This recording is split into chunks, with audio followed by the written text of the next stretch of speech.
월 450만 원. 책상 위에 쌓인 병원비 청구서를 보며 철민은 절망했습니다.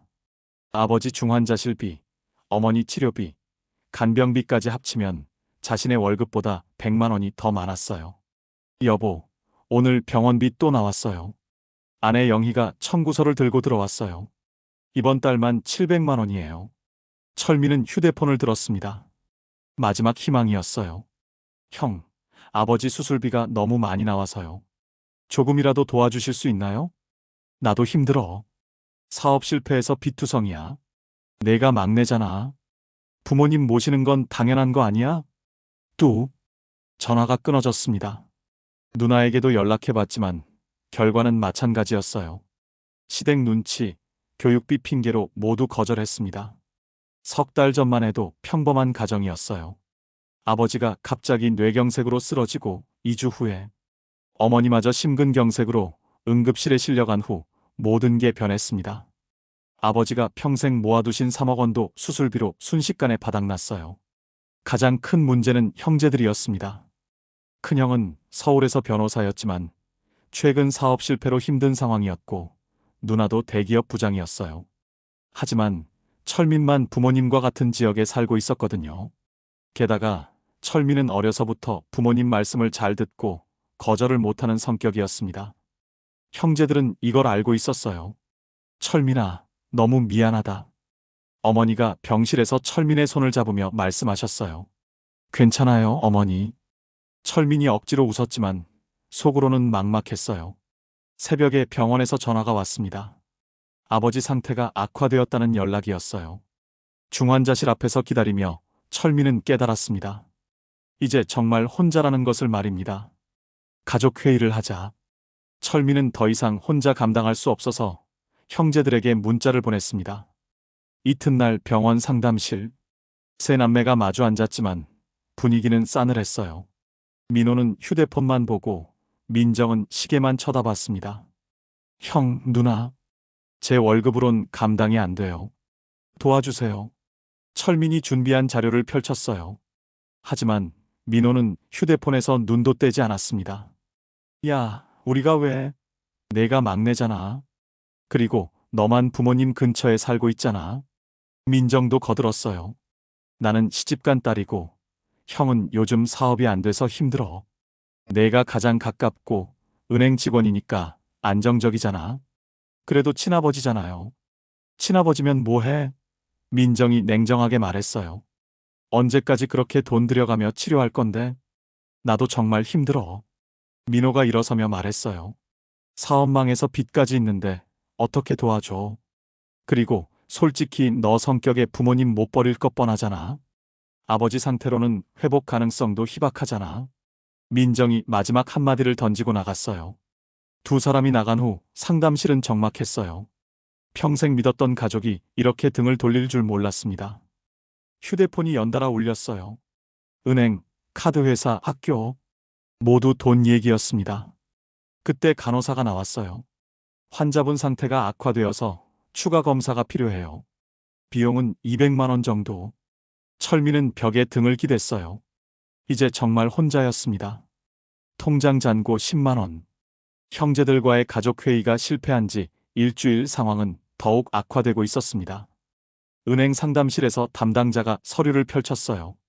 대출 연체가 이번이 두 번째입니다. 추가 대출은 어려울 것 같아요. 그럼 어떻게 해야 하나요? 부동산 매각을 고려해 보세요. 중환자실에서 의사가 기다리고 있었습니다.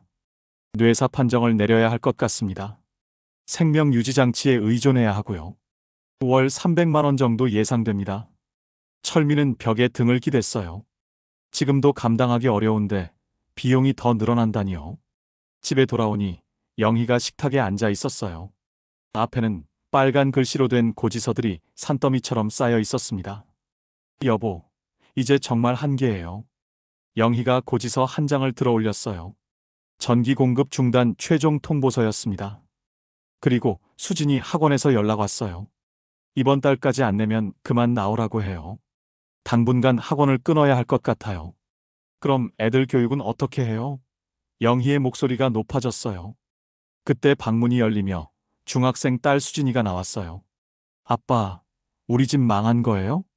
수진이의 직설적인 질문에 철민은 말문이 막혔어요. 며칠 후 철민은 부동산을 찾았습니다. 금매로 내놓으면 3억에 팔 수 있어요. 하지만 대출 갚고 나면 1억 정도만 남을 거예요.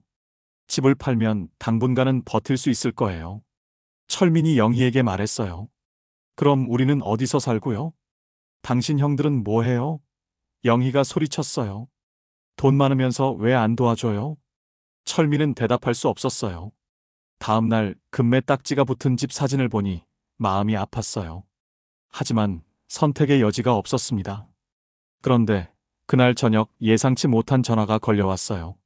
어머님이 응급실에 실려오셨습니다. 병원으로 달려가니 어머니가 산소호흡기를 끼고 계셨어요. 심장 상태가 급격히 악화됐어요. 수술이 필요합니다. 비용은 500만 원 정도. 철민은 바닥에 주저앉았어요. 정말 끝인 것 같았습니다. 병실 문 앞에 서서 철민은 한참을 망설였습니다. 손에 든 서류가 무겁기만 했어요. 연명치료 중단 동의서. 아직도 못 결정하셨어요? 담당 의사가 조심스럽게 물었어요. 선생님이라면 어떻게 하시겠어요? 제가 답할 수 있는 부분이 아닙니다. 다만 환자분의 현재 상태로는 의사는 말을 흐렸어요. 뇌사 판정을 받은 지 벌써 2달째였습니다. 병실 안으로 들어가자 어머니가 아버지 침대 옆에서 손을 잡고 있었어요. 엄마. 아, 왔구나. 어머니는 부은 눈으로 철민을 바라봤어요. 오늘도 아버지가 좋아지신 것 같아. 손이 따뜻해졌어. 엄마, 우리 얘기 좀 해야겠어요. 무슨 얘기? 철민은 서류를 보여줬어요. 어머니의 얼굴이 순식간에 일그러졌습니다. 이게 뭐야? 아버지 상태가 더 이상 희망이 없대요. 안 돼. 어머니가 소리쳤어요. 아버지는 살아계셔. 그건 기계 때문이에요, 엄마. 아버지는 이미. 닥쳐. 어머니가 철민의 뺨을 때렸어요. 내가 아버지를 죽이려고 하는 거야? 뺨이 화끈거렸지만 화가 나지 않았어요. 어머니의 마음을 이해했습니다.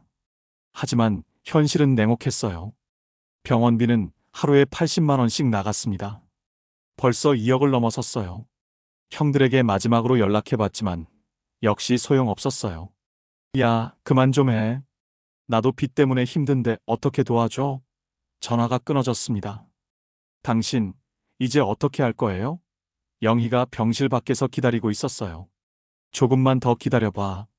방법이 뭐가 있어요? 벌써 집도 없어졌는데. 우리 애들은 어떻게 할 거예요?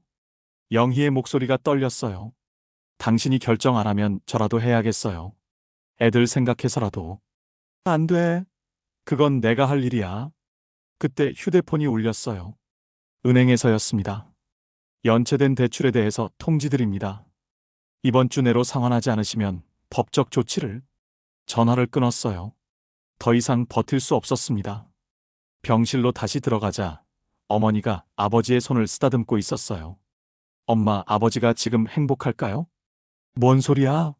이렇게 기계에 의존해서 사는 게 아버지가 원하시는 일일까요? 어머니의 손이 멈췄어요. 아버지는 항상 말씀하셨잖아요. 남에게 폐 끼치는 건 싫다고. 그래도 내가 어떻게 아버지를. 엄마가 하는 게 아니에요. 제가 할게요. 철민은 서류를 꺼냈어요. 펜을 들었습니다. 손이 떨렸어요. 아버지, 미안해요. 사인을 마치자 어머니가 아버지 이마에 입맞춤을 했어요. 여보, 이제 편히 쉬세요. 의사가 들어와 서류를 확인했어요. 간호사들이 하나씩 기계를 꺼나가기 시작했습니다. 마지막으로 인공호흡기가 꺼졌어요. 병실이 조용해졌습니다. 아버지의 얼굴이 평온해 보였어요. 처음으로 진짜 잠든 것 같았습니다. 아버지 장례식이 끝난 지 한 달이 지났습니다. 작은 원룸으로 이사한 첫날, 철민은 바닥에 앉아 있었어요. 모든 것이 달라졌지만 이상하게도 답답하지 않았습니다. 아빠, 여기서 살 거예요? 초등학생인 막내 딸이 물었어요. 응, 잠깐만. 아빠가 다시 열심히 해서 더 좋은 집으로 이사 갈게.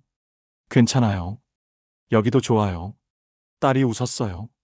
아이들이 이렇게 잘 적응할 줄 몰랐습니다. 당신, 정말 괜찮아요? 영희가 라면을 끓이며 물었어요. 괜찮아? 아니, 괜찮을 거야. 미안해요. 제가 너무 심하게 말한 것 같아서. 아니야. 내가 맞는 말 했어. 다음 날 구직 사이트를 뒤지고 있는데 전화가 왔어요. 병원 사회복지사였습니다. 아버님과 비슷한 상황에 계신 분이 있어서요. 한번 뵙고 싶은데요. 병원에 가니 40대 중반 남자가 기다리고 있었어요. 눈이 빨갛게 부어 있었습니다. 어떻게 결정하셨어요? 그가 조심스럽게 물었어요. 철민은 솔직하게 말했어요. 그 순간의 고통, 죄책감, 그리고 결국 느꼈던 평안함까지. 처음엔 제가 아버지를 죽인 것 같았어요. 하지만 지금 생각해보니 아버지를 자유롭게 해드린 것 같아요. 그가 울기 시작했어요. 저도 알고는 있어요. 하지만 용기가 안 나서요. 용기의 문제가 아니에요. 사랑의 문제죠. 그날 이후로 비슷한 상황의 가족들을 상담해주는 일을 하게 되었어요. 돈은 안 되지만 보람이 있었습니다. 6개월 후 작은 상담센터에서 일하게 되었습니다. 가족 돌봄 상담센터였어요. 아빠, 오늘은 몇 명 도와줬어요? 딸이 물었어요. 3명. 모두 아빠처럼 힘들어하는 사람들이야. 아빠가 도와주니까 기분이 좋아지겠네요. 어머니는 요즘 동네 경로당에서 봉사활동을 합니다. 다른 어르신들과 웃으며 지내세요. 아들아, 아버지가 꿈에 나타나셨어. 뭐라고 하셨어요? 잘했다고, 고생 많았다고 하시더라. 어머니가 웃으셨어요. 오랜만에 보는 진짜 웃음이었습니다. 오늘도 새로운 가족이 상담을 받으러 왔어요. 익숙한 표정이었습니다.